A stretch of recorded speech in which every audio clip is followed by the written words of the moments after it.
তাবুত আদনান এবং তার দ্বিতীয় স্ত্রী সাবিকুন নাহারের সঙ্গে বিবাহ বিচ্ছেদ হয়ে গেছে, একেবারে খুলাসা হয়ে গেছে। মিডিয়াতে দেখলাম অনেকে প্রচার করতেছে যে 8 ভরি স্বর্ণের বিনিময়ে তালাক হয়ে গেলেন, বিবাহ বিচ্ছেদ হয়ে গেলেন। 8 ভরি স্বর্ণের দাম কত? এই বাংলাদেশের একজন পরিচিত বক্তা, সেলিব্রিটি বক্তা, আমাদের প্রিয় ভাই আবু তোহা মোহাম্মদ আদনান, তার স্ত্রী লাইভে এসে তার বিরুদ্ধে পরকীয়ার অভিযোগ করলেন, যিনি বিমানবালা এয়ারহোস্টের সঙ্গে প্রেম প্রীতি করে, এবং তার অভিযোগ ধরে আজকে তাদের ভেতরে ডিভোর্স হয়েছে, তালাক হয়ে গেছে, বিচ্ছেদ হয়ে গেছে। অর্থাৎ আবু তো আদনান এবং তার দ্বিতীয় স্ত্রী সাবিকুন নাহারের সঙ্গে বিবাহ বিচ্ছেদ হয়ে গেছে। আবু তোহা আদনামের স্ত্রীকে তালাক দিয়েছে কি কারণে, কত ভরি সোনা দিয়ে তাকে তালাক দিয়েছে, ভিডিওটা কন্টিনিউ দেখতে থাকুন। মাওলানা কি বলছেন ওই বিষয় নিয়ে, আবু তোহা আদনানের স্ত্রীকে নিয়ে কি এমন মূল্যবান বক্তব্য পেশ করছেন, সরাসরি শুনে। একেবারে খুলাসা হয়ে গেছে। মিডিয়াতে দেখলাম অনেকে প্রচার করতেছে যে 8 ভরি স্বর্ণের বিনিময়ে তালাক হয়ে গেলেন, বিবাহ বিচ্ছেদ হয়ে গেলেন। 8 ভরি স্বর্ণের দাম কত খবর জানেন? 16 লক্ষ টাকা। এর আগেও 2 স্বামী ছাড়ছে, এটাও ছাড়লো। এভাবে বছর 5 চললে তো কোটিপতি হয়ে যাবে। কথা কন না গা, 16 ভরি স্বর্ণ বুঝে নিছে। আগের স্বামী বলতেছে আমার এখানে 7 বছর সংসার করতে 2টা মেয়ে, সেই সংসার শেষ, আরেকটা শেষ, আরেকটা শেষ। স্বামী একটা ধরে আরেকটা ছাড়ে, এটা কি কোনো ভালো স্ত্রীর লক্ষণ হতে পারে? সে আবার নিজেকে পরিচয় দিচ্ছে আমি আলেমা। ভালো করে বোঝেন, আল্লাহর কোরআন বলেছে শয়তানের ষড়যন্ত্র হলো দুর্বল, কিন্তু মহিলার ষড়যন্ত্র হলো ভয়ঙ্কর। সরাসরি কোরআনের বক্তব্য, সূরা নিসার 76 নম্বর আয়াতে আল্লাহ বলেন ইন্নাশ শাইতানি কানা দাঈফা, নিশ্চয় শয়তানের ষড়যন্ত্র হলো দুর্বল। আর সূরা ইউসুফের 28 নম্বর আয়াতে আল্লাহ বলেন ইন্না কাইদা কুন্না আযীম, মহিলারা যে ষড়যন্ত্র করে এই ষড়যন্ত্র যেন তেন ষড়যন্ত্র নয়, এই ষড়যন্ত্র হলো ভয়ঙ্কর ষড়যন্ত্র।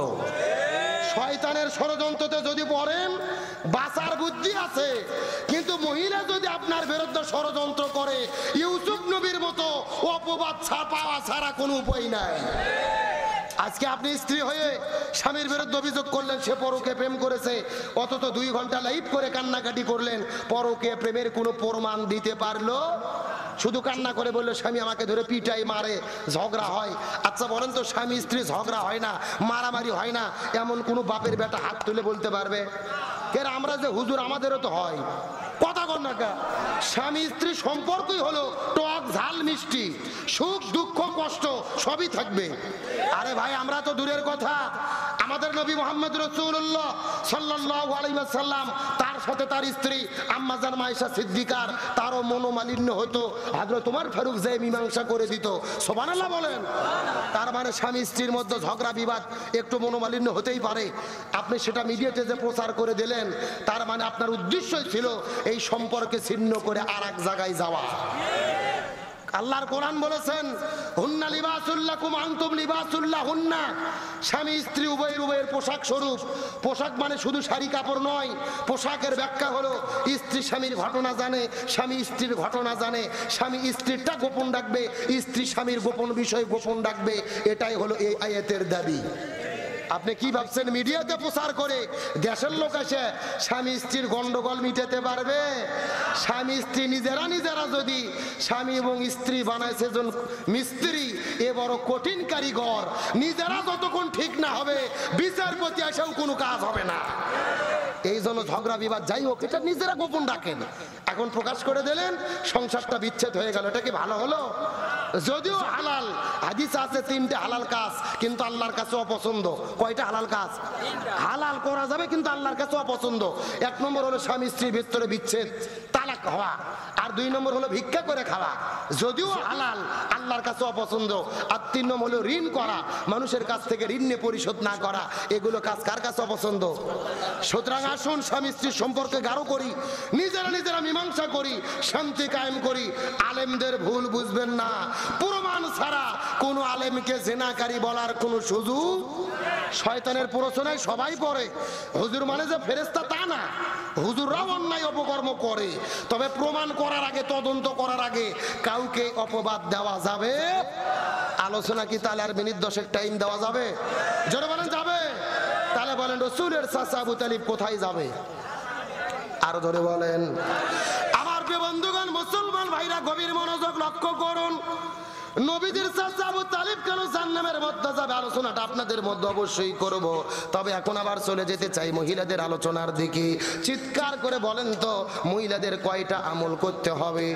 কিন্তু ফাতেমা জিজ্ঞেস করে বলে, বাবা আপনার কাছে জানতে চাই এই 4টা আমলের ভেতরে সবচাইতে দামি আমল কোনটা? মনে আছে না নাই? এ মুরব্বি মুরব্বি মুরব্বি, কি খবর বা? না না, বেশি পেশাব করা কিন্তু লক্ষণ ভালো না, ডায়াবেটিস হবে। বাড়ির বউ থাকলে আরো বিপদ। শোনেন, জীবনে কতদিন সিনেমার হলে গেছেন? এশিয়া মহাদেশের সবচেয়ে বড় সিনেমা হল নাম কি? মনিহার। হলত সিনেমা দেখতে যে 3 ঘন্টা সিনেমা দেখেছে এমনও যুবক পেশাব লাগলে ওঠে না, সিপি মেরে বসে থাকে। কথা কর না গা? তাহলে কোরআনের মহব্বতে 10টা মিনিট থাকা যাবে না? ওটা উঠির কোনো সুযোগ? আমার বন্ধুগণ, মুসলমান ভাইরা গভীর মনোযোগ লক্ষ্য করুন। ফাতেমা ডাকতে পারে, বাবা আপনার কাছে জানতে চাই এই 4টা আমলই জরুরি, কিন্তু 4টা আমলের ভেতরে সবচাইতে দামি আমল কোনটা? রসুল ডাকতে বলে, ফাতেমা রে তুমি খুব গুরুত্বপূর্ণ প্রশ্ন করেছো রে মা। এই 4টা আমলের মধ্যে সবচাইতে গুরুত্বপূর্ণ আমল কোনটা? যদি জানতে চাও মনোযোগ দিয়ে শুনে নাও। 1 নম্বর হলো নামাজ। নামাজ হলো ওয়াক্ত মতো ফরজ।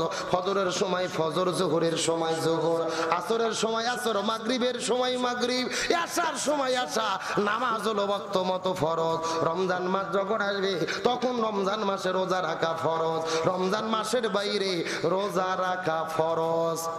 নামাজ হলো ওয়াক্ত মতো ফরজ। রমজান মাস যখন আসবে তখন রমজান মাসে রোজা রাখা ফরজ। আর স্বামী যখন কাছে থাকবে তখন স্বামীর খেদমত করা ফরজ।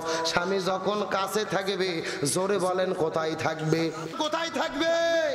স্বামী যখন কাছে থাকবে তখন স্বামীর খেদমত করা ফরজ। কিন্তু আপনাদের জিজ্ঞাসা করি, বলেন তো, স্বামী বিয়ে করার পরে ওই বউকে রেখে যদি মালয়েশিয়া সৌদি আরবে যায়, ওই বউ কি স্বামীকে খেদমত করতে পারবে? আরো জোরে বলেন পারবে? দেখবেন কত স্বামীগুলো সুন্দরী মেয়েদেরকে বিয়ে করার পরে ওই বউকে ঘরের মধ্যে রেখে বিদেশে চলে গেছে, 10 বছরে বাড়ির মধ্যে ফেরে না। বইয়ের নামে অ্যাকাউন্ট করেছে, প্রত্যেকটা মাসে মাসে বউকে টাকা পাঠায়া দেয়। 10 বছর পরে বাড়ির মধ্যে আসার পরে দেখে ঘরের মধ্যে বউ নাই, অ্যাকাউন্টে টাকাও নাই। এ কথা কোন কথা কোন? এমন ঘটনা আমাদের দেশের মধ্যে ঘটে কি ঘটে না? তার মানে বোঝা গেল স্বামী স্ত্রী যখন কাছাকাছি থাকে না তখন ভেজাল হওয়ার সম্ভাবনা আছে না নাই? এই জন্য নবী ডাক দিয়ে বললেন, স্বামী যখন কাছে থাকবে তখন স্বামীর খেদমত করা ফরজ। আর পর্দার কোনো বয়স নাই, পর্দার কোনো মুহূর্ত নাই, পর্দার কোনো ওয়াক্ত নাই। একটা মহিলা যুবতী হওয়ার পর থেকে প্রতিটি জায়গায়, প্রতিটি ক্ষণে, প্রতিটি মুহূর্ত পর্দা মেনে চলা ফরজ। ফাতেমা ডাকতে বলে, বাবা আমি বুঝতে পেরেছি মহিলাদের জন্য 4টা আমলই জরুরি, কিন্তু 4টা আমলের ভেতরে সবচাইতে দামি আমলের নাম হলো পর্দা। জোরে বলেন আমল কি?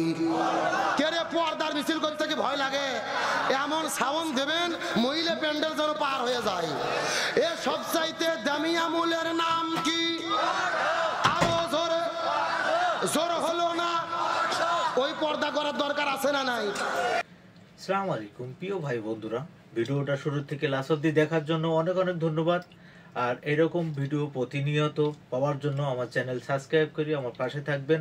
অবশ্যই প্রতিনিয়ত এরকম সুন্দর সুন্দর ভিডিও আপনাদের জন্য উপহার হিসেবে নিয়ে আসবো। তা সবাই ভালো থাকেন, সুস্থ থাকেন। আল্লাহ হাফেজ।